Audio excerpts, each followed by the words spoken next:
Erev Tov, everyone.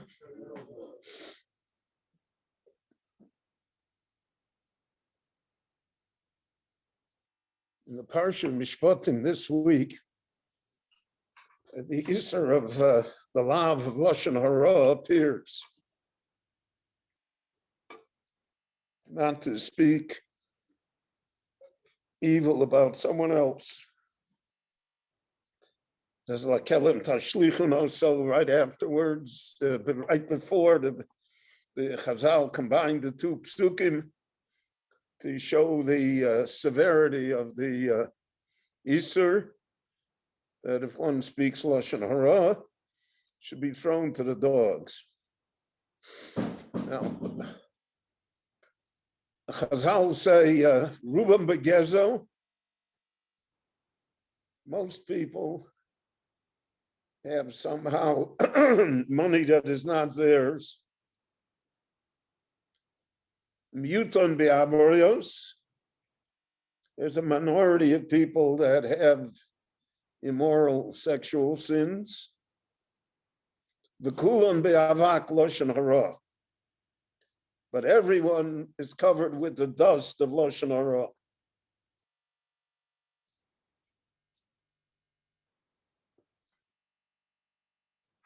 In the 1870s, the Soil Mayor Akoin, Kagan, the Chafetz Chaim in Radin, anonymously published a book called Chafetz Chaim, based on the posuk, Mi yo'ish chafetz chaim oev yamin l'ros tov, l'tzor l'shoncho meros, v'asecho medaber mirmot. And he published it anonymously. Eventually, it became known that he was the author, and all of his life he was known on the name of the Sefer more than on his given name. He was known as the Chafetz Chaim. And what he did is he codified all of the halachas regarding Lashon Hara, so that you had a Shulchan Aruch now about speech.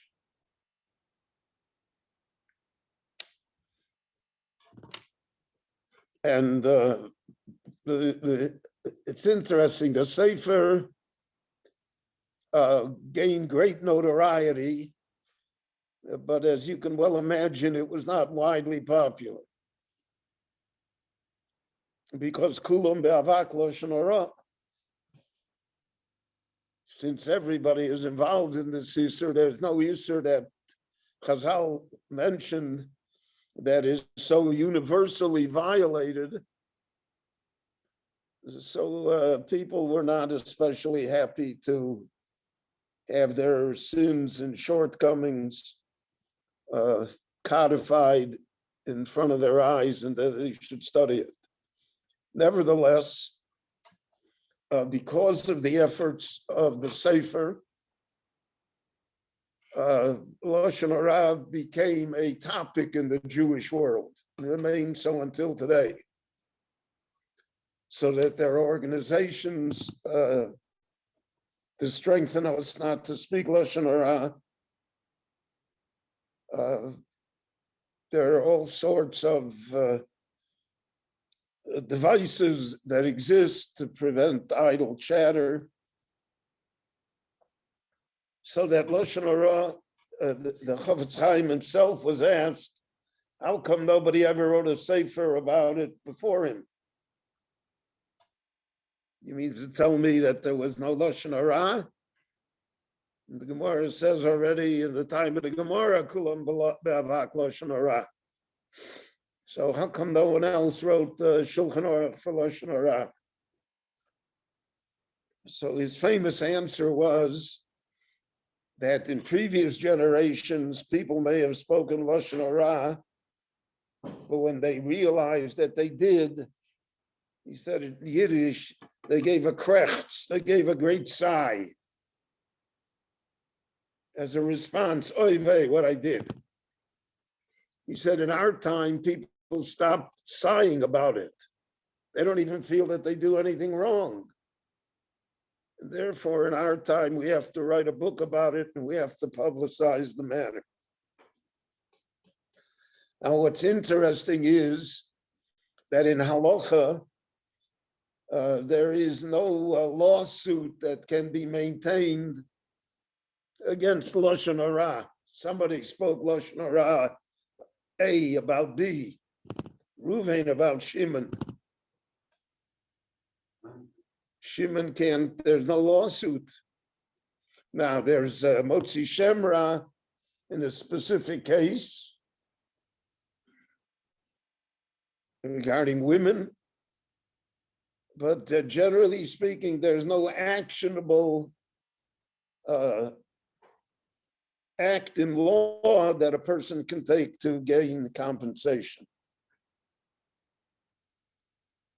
And the Meforshim explain that because it's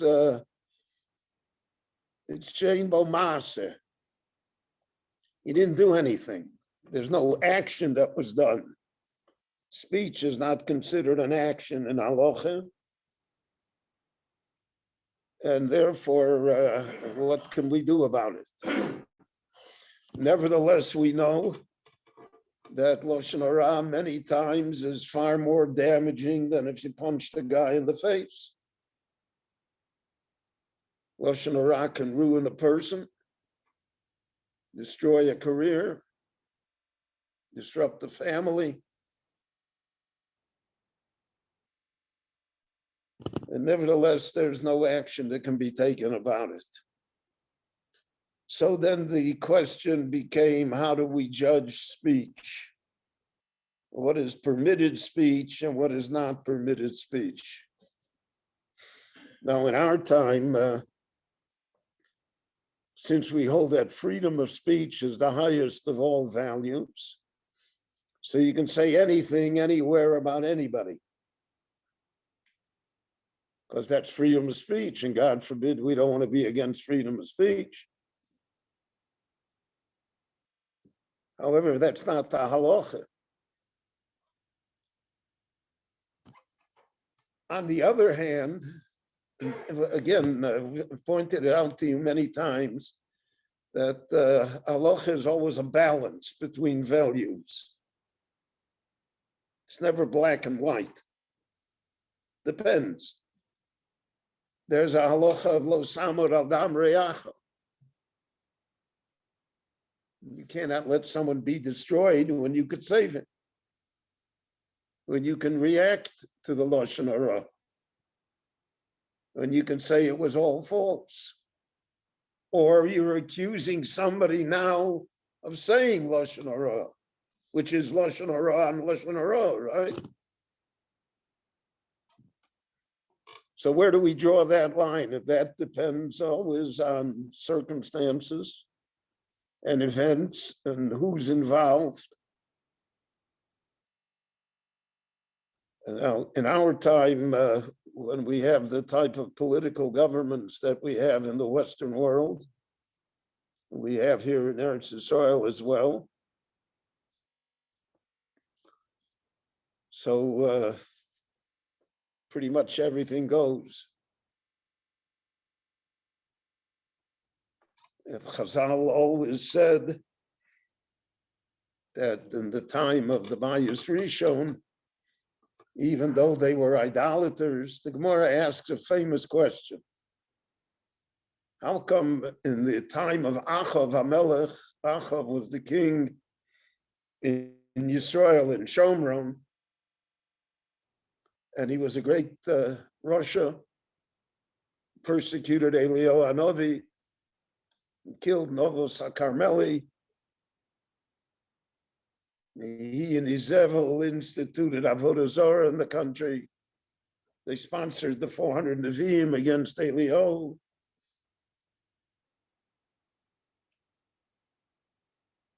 Yet the Gemara says that when Achav went to war, not only was he successful as he was, because then the kingdom of Yisrael was one of the dominant powers in the Middle East, Yehuda was always a small power, but Yisrael was a major power. So not only was he successful, but that he suffered very few casualties. The wars did not bring about the death of his soldiers.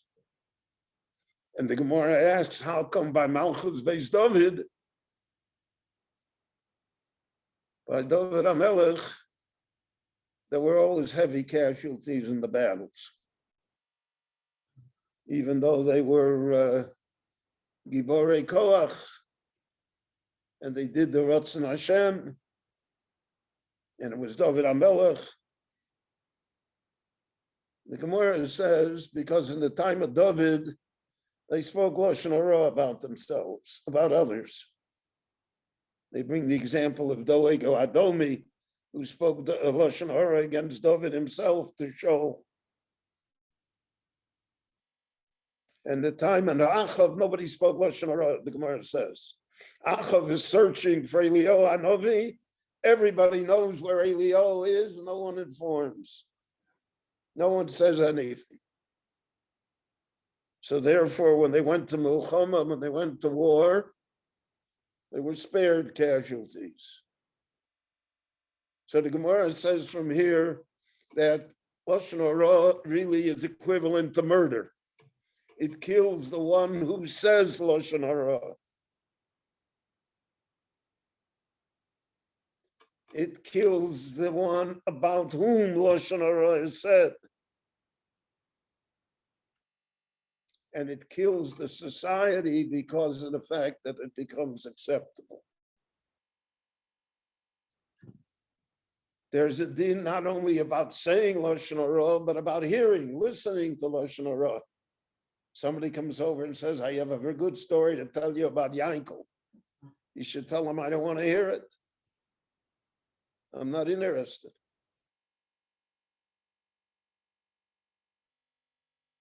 The Chafetz Chaim writes in his Sefer in Shmir Saloshim, a very interesting thing. He says it's, in my reckoning, he says it is 40 years since I spoke Lashon Hara.